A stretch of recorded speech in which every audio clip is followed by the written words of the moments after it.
Oi, pessoal, tudo bem? Para quem não me conhece, meu nome é Marta Huber, eu sou psicoterapeuta reencarnacionista, sou artista gráfica também. Mas hoje eu vim aqui para falar para vocês sobre a psicoterapia reencarnacionista e essa ferramenta tão especial que é a regressão de vidas passadas, também conhecida como investigação do inconsciente. Ela tem como objetivo trazer a nossa evolução interior, a nossa evolução espiritual. E ela se utiliza dessa ferramenta, que é a regressão de vidas passadas, conduzidas pelos mentores espirituais da pessoa. Eles se utilizam de um recurso que é o telão. Acho que talvez você já tenha ouvido falar em algo parecido, quando a pessoa desencarna, né, quando ela morre, ela vê diante dos olhos dela um telão que passa muito rápido, cenas da vida dela, com questões em que ela talvez devesse ter prestado mais atenção ou coisas que ela deveria ter trabalhado mais. A sorte de poder estar em contato com a psicoterapia reencarnacionista é justamente poder ter acesso a isso sem precisar desencarnar. Então, caso você tenha algum gatilho emocional ou algum comportamento que você sente que precisaria mudar, ou um padrão repetitivo, esse tratamento com APR, como a gente chama, ela ajuda a dissolver, a fazer desligamentos e também trazer orientações, trazer consciência sobre eles. E aí, dentro da psicoterapia reencarnacionista, a gente trabalha com 3 tipos de sessões. O primeiro tipo de sessão seria mais ou menos o que eu estou fazendo com vocês aqui hoje, que é explicar em detalhes como que funciona e a pessoa me trazer qual é o objetivo dela, né? O que que ela acha que ela precisa mudar na vida dela? Quais são os traumas ou gatilhos que ela percebeu que ela precisa de orientação ou que ela gostaria que aos poucos se fosse se dissolvendo. O segundo tipo de sessão é justamente a sessão de regressão de vidas passadas ou investigação do inconsciente, como a gente chama também, porque foi sendo notado que nem sempre era só questões de vidas passadas, às vezes eram coisas da vida atual que apareciam, então acabou sendo mudado o nome por conta disso. Mas esse segundo tipo de sessão seria a regressão, propriamente dita. O terceiro tipo de sessão é a sessão pós-regressão, ou pós-investigação do inconsciente. É quando eu vou me reunir com você para falar sobre a regressão. E aí a gente vai conversar sobre o que foi assimilado, o que ficou entendido do que os mentores gostariam que a pessoa se atentasse, as orientações. Ela vai indicar coisas que a gente está repetindo há muitas vidas e a gente não entende muito bem a origem, a causa. Por isso que ela é especial, ela procura identificar esses padrões repetitivos, esses gatilhos, e começar a trazer uma reforma interior, né? Uma reforma de consciência mesmo para a pessoa, para nós. Trazendo um entendimento maior sobre si mesma, ela começa a ter mais responsabilidade sobre a vida dela. E também querendo trazer, querendo quebrar um pouco do modo vítima, né? Que muitos de nós temos a mania, vamos dizer assim, de fazer, né? De sempre estar se colocando como vítima. Então, a psicoterapia reencarnacionista, ela também nos ajuda com isso, assim. Na psicoterapia reencarnacionista, quem vai escolher o que a pessoa vai acessar são os mentores espirituais dela, fazendo com que a lei do esquecimento seja preservada. Ela só vai ter acesso àquilo que os mentores consideram que ela pode acessar, que ela tem condições emocionais de acessar, de uma forma também que eles entendem que ela pode acessar. E a gente não usa hipnose, a gente conduz numa meditação. E os mentores sempre procuram deixar a pessoa no ponto ótimo, no melhor ponto em que ela ficou daquela situação da vida passada. Isso é muito importante, porque onde termina a sessão é onde vai ficar a sintonia. Então a gente quer sempre terminar uma sessão de regressão de vidas passadas na melhor sintonia possível. Aí eu vou trazer para vocês uma explicação melhor de como que funciona essa condução dessa regressão.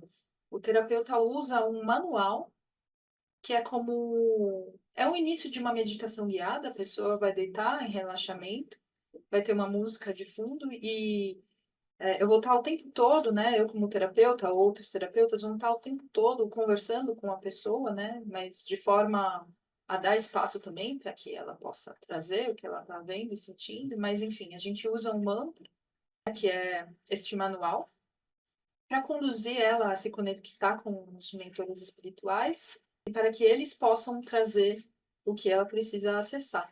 E aí, como eu disse, essa regressão ela tem sempre que terminar no ponto ótimo. E aí tem mais ou menos uma cronologia, mais ou menos padrão, não é necessariamente sempre assim, mas tem mais ou menos um padrão de como ocorre essa sessão de regressão de vidas passadas. Então, o terapeuta vai conduzir a pessoa na conexão, né, na meditação guiada. Os mentores vão acionar o telão nela, né? Eu brinco, falo que é como se fosse você acessar um filme por realidade virtual, mas só que você não está usando os óculos, né? Não precisa do aparato do óculos, mas os mentores eles ativam, né, a sua tela mental e vão trazendo cenas, mais ou menos como se fosse um sonho também, mas você vai estar todo o tempo consciente e aí os mentores vão trazer situações de uma outra vida passada, vai ver um trecho dessa vida, vai ver o que, que causou, originou um trauma, um sintoma, um padrão repetitivo, vai ter um entendimento, mais ou menos, né, de onde se originou ali, ou em uma das vezes em que isso aconteceu, caso tenha outras vidas. Depois disso, a pessoa muito provavelmente verá o desencarne dela, provavelmente ela verá o plano espiritual para onde ela foi, se ela foi para um local mais denso, como o que chamamos de umbral, ou se ela não precisou, né? Mas se ela for para um local de umbral, a gente vê até quando ela começa a melhorar, ir para um plano espiritual melhor, onde provavelmente ela vai receber algum tipo de tratamento, que pode ser um tratamento energético, ou pode ser como uma psicoterapia também, em que ela vai conversar com alguém. E vamos vendo conforme ela vai melhorando ali no período intervidas, que a gente chama, né? Que é entre uma vida, o desencarne, ela passa o período intervidas ali no plano espiritual, onde ela vai passar por esse tratamento. E depois, conforme ela vai melhorando, provavelmente ela vai estudar, vai assistir palestras, ou vai estar em contato com lugares de natureza muito bonito, ou planos espirituais, onde se tem muitos estudos, às vezes até estudos científicos. E conforme ela vai melhorando ainda, além de estudar, às vezes ela começa a trabalhar para ajudar outros seres, e também começa muito provavelmente a planejar a próxima encarnação que ela vai ter. E nesse momento em que ela começa a estudar e começa a trabalhar, ela já começa a se sentir muito bem, começa a se sentir muito leve, começa a se sentir muito feliz. Ou às vezes até após o tratamento mesmo, ela já se sente muito bem, muito leve, muito feliz. E isso é o que a gente chama de ponto ótimo. E aí é sempre onde a gente tem que terminar a sessão, né? Os mentores normalmente encerram aí. Neste local também do plano espiritual que as pessoas acessam, com esses tratamentos, elas muitas vezes recebem desligamentos de questões, de gatilhos, de comportamento, e para que elas vão dissolvendo esse comportamento e isso vai ficando mais leve na vida dela. E elas recebem também orientações de como lidar com isso, né? Na vida delas atual, para que ela possa seguir fazendo o trabalho dela, né, de reforma interior. Ela vai ter que ter o trabalho dela também de seguir as orientações dos mentores, né? Os mentores vão estar lá para mostrar e para ajudar, mas a responsabilidade dela, do desenvolvimento dela, é dela mesma, né? Mas assim, não tem preço essas orientações para a nossa vida. Só de ter isso já facilita muito.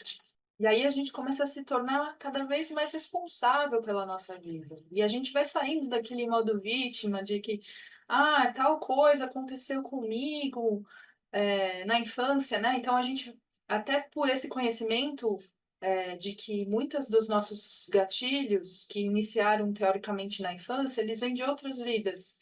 Então, a gente começa a ter uma releitura da nossa infância, a partir desse conhecimento de vidas passadas, né? A gente vai vendo que esse padrão se repete muito antes até dessa vida atual, e que elas só afloraram nessa vida para que a gente pudesse trabalhá-las. Na verdade, é um presente que essas coisas aflorem, para que a gente tenha a oportunidade de trabalhar e se aprimorar cada vez mais, chegando do que mais perto do que a gente chama de versão espírito, porque a gente tem uma personalidade congênita, que seriam esses padrões repetitivos, esses comportamentos que a gente tem que não são legais. A gente tem a versão espírito, que é uma versão muito mais sábia, que sabe reagir melhor às situações. E a diferença entre a versão persona e a versão espírito é que a versão persona, que seria essa mais conectada à nossa personalidade congênita, ela se apega muito aos rótulos, né? Ela se apega, eu sou desse jeito mesmo, não tem como mudar mesmo, não vou mudar, né? Não tem esse interesse de se aprimorar. E é muito conectado a um ego inferior, né? O ego não é necessariamente bom ou ruim, mas o ego inferior é aquele que traz justamente reações ruins, né, no nosso dia a dia. E já a versão espírito é uma versão muito mais conectada com o amor espiritual e que também entende que nós somos um espírito encaixado na matéria, né? E que passamos por vários personagens, mas que a gente não é aquele personagem, né? A gente é, na verdade, um conjunto de tudo o que a gente foi aprendendo e evoluindo ao longo de várias encarnações. E aí, com o tempo, várias sessões, a pessoa vai se conectando mais com essa versão espírito, que é uma versão que reage melhor às coisas, que tem mais paciência, que tem mais compreensão. Mas o outro benefício que a regressão traz, e esse trabalho com a psicoterapia reencarnacionista, é o ligamento de coisas positivas que ela já fez em vidas passadas, alguma coisa que ela já estudou, alguma habilidade que ela desenvolveu, e aí ela percebe no momento atual que ela tinha essas habilidades, seja até mesmo uma habilidade de compaixão, de cuidar do próximo, ou uma habilidade de estudos, ou uma habilidade de trabalho, ou uma habilidade musical, artística, seja o que for, a habilidade que ela percebe que ela teve em outra vida. Enfim, são várias as coisas positivas que ela pode acessar, inclusive saber sobre o planejamento encarnatório que ela fez para a vida atual. Às vezes ela começa a ter mais consciência disso, acessando esses planos espirituais, do período intervidas. Então é isso, pessoal. Espero que tenha ficado bem explicado. E aí, se tiverem alguma dúvida, podem deixar nos comentários. Eu vou procurar responder na medida do possível. E se quiserem, me sigam aqui neste canal e também no Instagram Voltar para Si. Obrigada, tchau, tchau.